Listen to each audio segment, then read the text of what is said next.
গুলোর মধ্যে বর্তমানে আধুনিক জামানার সবচেয়ে নব্য ফিতনা হলো হাদিস অস্বীকার করার ফিতনা। হাদিস অস্বীকার করে মানুষ দুই ভাবে, যারা অস্বীকারী তাদের কথা বলছি। হাদিস অস্বীকারের একটা ধরন হলো সরাসরি অস্বীকার করা, আমি হাদিস মানি না, এভাবে বল। আমি বুখারী মানি না, আমি মুসলিম মানি না, আমি তিরমিজির কোন হাদিস মানি না, এইভাবে সরাসরি অস্বীকার করা। এভাবে যারা সরাসরি অস্বীকার করে তারা হলো কাফির, তাদের এই কাজটা হলো কুফর। আর হাদিস অস্বীকারের আরেকটি ধরন হলো হাদিসকে ব্যাখ্যা করে অস্বীকার করা। এটা সরাসরি কুফর না হলেও এটা করিবুম মিনাল কুফর, কুফরের কাছাকাছি, দাল্লা, ভয়ঙ্কর পথভ্রষ্টতার লক্ষণ। যেমন হাদিস পাওয়ার পরে হাদিসের বিরুদ্ধে যদি নিজের মাযহাবের কোনো আমল থাকে, তখন হাদিসটাকে ব্যাখ্যা করে বাতিল করা, নিজের মাযহাবকে যুক্তি দিয়ে সঠিক প্রমাণ করার চেষ্টা করা, এটাও হাদিস অস্বীকারের একটা ধরন। এটাও গোমরাহী, পথভ্রষ্টতার একটা লক্ষণ। তো যে অ্যাঙ্গেলেই অস্বীকার করা হোক না কারণ, সরাসরি অথবা ব্যাখ্যা করে, দুইটাই ইসলামী শরীয়তে কঠোরভাবে নিষিদ্ধ। সহিহ হাদিস পাওয়ার পরে মেনে চলা এটা মুমিনের কাজ, অস্বীকার করা এটা হলো বেঈমানের কাজ। তো যারা হাদিস অস্বীকার করে তাদের পরিচয় আমরা একটু জেনে নিই। এরা আসলে মূলত নিজেদের কথার দ্বারা প্রমাণ করতে চায় তারা আহলুল কোরআন, কোরআনের অনুসারী। মানে তারা কোরআন মানে, কোরআনকে বিশ্বাস করে, কোরআনকে ধারণ করে, কোরআন অনুযায়ী জীবন গঠন করার চেষ্টা করে, এই দাবিদার। তারা হলো কোরআনবাদী, কোরআনপন্থী। ইংরেজিতে বলা হয় কোরআনিস্ট। এখন কোরআনপন্থী, কোরআনওয়ালা বা কোরআনবাদী এই শব্দটা ভালো।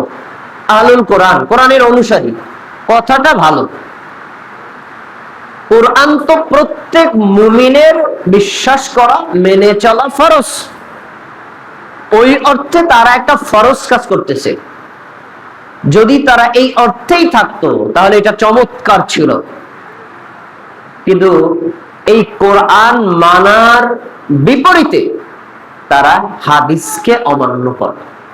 এজন্য মুহাদ্দিসগণ এদেরকে আহলুল কোরআন না বলে, কোরআনবাদী না বলে, কোরআনের অনুসারী না বলে, তাদেরকে তারা বলেছেন মুনকিরিনে হাদিস, হাদিস অস্বীকারী।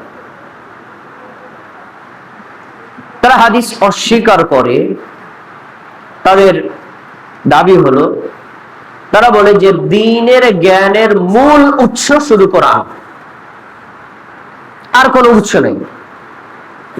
হাদিসকে তারা কোরআনের মতো দ্বীনের জ্ঞানের উৎস বলে বিশ্বাস করে না।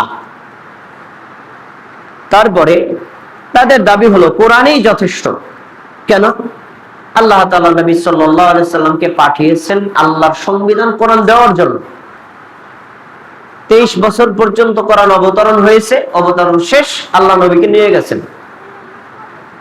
এখন আমাদের কাজ নবীর রেখে যাওয়া কোরআন মেনে চলা, আর কোনো কাজ নেই। কেন? তাহলে হাদিস যদি মানতে যান তাহলে হাদিসের মধ্যে জাল আছে, জয়ীফ আছে, ভুয়া আছে, কত পেশাল আছে, এগুলো মানার দরকার নেই। কোরআনে কোনো বিভ্রান্তি নেই, কোরআন মেনে চললেই আপনি হক পথ পাবেন। এটা তাদের দাবি। তাদের আরেকটি দাবি হলো কোরআনের বহু আয়াতের ব্যাখ্যা আমাদের নবী করেছেন, সাহাবীরা করেছেন। তারা কোরআনের আয়াতের কোনো ব্যাখ্যা হাদিস থেকে গ্রহণ করে না, অথবা হাদিসকে কোরআনের ব্যাখ্যাকারী বলে তারা মানতে নারাজ। এটাও তাদের আরেকটি ভয়ঙ্কর বিভ্রান্তি। এই যে হাদিস অস্বীকারের ভ্রান্তিটা, এটা রাসূল সাল্লাল্লাহু আলাইহি সাল্লাম এই জাতি সম্পর্কে, এই সম্প্রদায় সম্পর্কে, এই গোমরাহী সম্পর্কে আল্লাহর রাসূল জীবিত থাকতেই সাহাবীদেরকে সতর্ক করেছেন। এই সতর্ক বাণী ইমাম ইবনে মাজাহ রাহিমাহুল্লাহ তিনি তার সুনানে ইবনে মাজায় উল্লেখ করেছেন। 12তম হাদিসটা খুলে দেখেন। রাসূল সাল্লাল্লাহু আলাইহি ওয়াসাল্লাম বলেন, ইউশিকুর রাজুলু মুত্তাকিআন আলা আরিকাতিহি, অচিরেই আমার উম্মতের মধ্যে কিছু লোক আবির্ভাব ঘটবে, কিছু লোক আসবে। তাদের লক্ষণ হলো মুত্তাকিআন আলা আরিকাতিহি, যারা চেয়ারের উপর এভাবে হেলান দিয়ে বসবে, মানে অহংকারের লক্ষণ। চেয়ারের উপর তারা হেলান দিয়ে বসবে।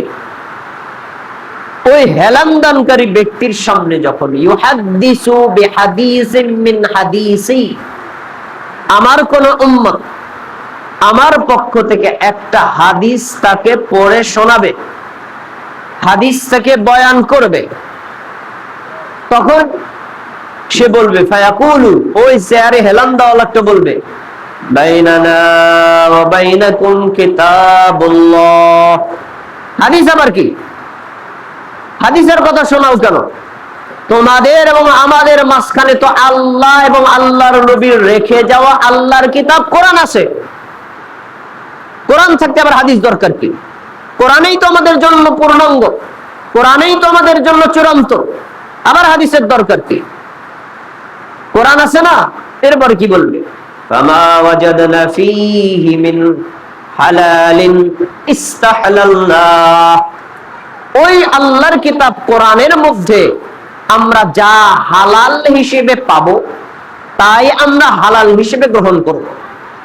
ওমা ওয়াজাদনা ফীহি মিন হারামিন হারামনা, আমরা ওই আল্লাহর কিতাব কোরআনের মধ্যে যা হারাম হিসেবে পাবো তাই আমরা হারাম হিসেবে গ্রহণ করব, এর বাইরে আর কোনো কিছু মানতে রাজি না। তার মানে তারা কোরআনের বাইরে হাদিস মানতে অস্বীকার করছে। এটা রাসূলের বাণী যে এরকম এক সম্প্রদায় আসবে। আচ্ছা, এই হাদিস অস্বীকারীদের উদ্দেশ্যে আল্লাহর নবী বাণী, তিনি বলছেন, আলা ওয়া ইন্নামা হাররামা রাসূলুল্লাহি মিথলু মা হাররামাল্লাহ, হে হাদিস অস্বীকারী তুমি জেনে রাখো, আল্লাহ তাআলা কোরআন মাজিদে যেভাবে হারাম করেছেন আল্লাহর নবীও ওইভাবে হারাম করতে পারেন। তার মানে আল্লাহর হারামকৃত বিষয়টা মানা তোমার জন্য যেমন ফরজ, আমি নবী হাদিসে যা হারাম করেছি তাও মানা তোমার জন্য ফরজ। আল্লাহর হালালকৃত কোরআনের যে বিধানগুলো মানা তোমার জন্য ফরজ, আমি নবী যেগুলো হালাল করেছি হাদিসের মধ্যে ওই হাদিস মানাও তোমার জন্য ফরজ। ভাইরা আমার, এই হাদিস আমাদের নবী যখন বলেছেন তখন হাদিস অস্বীকারীদের কোনো অস্তিত্ব ছিল না। কিন্তু রাসূল সাল্লাল্লাহু আলাইহি ওয়াসাল্লামের মৃত্যুর পর আবু বকর, ওমর, ওসমান, আলী রাদিয়াল্লাহু তাআলা আনহু আর ওসমান রাদিয়াল্লাহু তাআলা আনহুর যুগ থেকেই এই হাদিস অস্বীকারীদের দল উদ্ভব হয়। তাদের নাম হলো খারেজি। তারা কোরআনের আয়াতের নিজের মন গড়া ব্যাখ্যা করত, রাসূলের ব্যাখ্যা, সাহাবীদের ব্যাখ্যাকে তারা গ্রহণ করত না। খারেজিরা ছিল হাদিস অস্বীকারী, মুতাজিলা হাদিস অস্বীকারী, আহলুল কালাম হাদিস অস্বীকারী সম্প্রদায়, যা রাসূল সাল্লাল্লাহু আলাইহি ওয়াসাল্লামের পরে সাহাবী, তাবী এবং তাবেঈদের যুগ থেকে শুরু হয়েছে। বর্তমানে তথ্য প্রযুক্তির যুগ, ইন্টারনেটের যুগ, গুগলের যুগ, এই যুগে এরা আরো ভয়ঙ্কর আকারে ধারণ করছে। বিশেষ করে বাংলাদেশ, ভারত, পাকিস্তানের যে সকল ভাইয়েরা, আমরা সবাই মুসলিম, ইসলামকে ভালোবাসি, ইসলামের কথা আমরা পালন না করি কিন্তু মানি, এই সরল মানা মুমিন মুসলিমদের ঈমান হরণ করার জন্য এই হাদিস অস্বীকারী সম্প্রদায় অনলাইনে, ইন্টারনেটে ব্যাপক আকারে প্রচার প্রচারণা করার কারণে আমাদের মধ্যে বহু ভাই হাদিস অস্বীকারীদের ফিতনায় পড়ে ঈমান হারা হয়েছে। যা অত্যন্ত ভয়ঙ্কর। মুমিন মুসলিমকে এ বিষয়ে সতর্ক থাকা ফরজ। আসুন একটু তথ্য কথা বলি। হাদিস মান্য করা ফরজ। কোরআন মানা যেমন ফরজ, হাদিস মানা তেমন ফরজ। কোরআন অস্বীকার করলে যেমন কুফর এবং কাফের হয়, হাদিস অস্বীকার করে ঠিক একই কুফর এবং কাফের হয়। কারণ কুরআন নিজেই হাদিস মানতে আদেশ করেছে। তাই হাদিস অস্বীকার করা মানে কোরআনকে অস্বীকার করা, হাদিস অস্বীকারী মানে কোরআনের অস্বীকারী। আসুন আমি আপনাকে কয়েকটা দলিল দেব।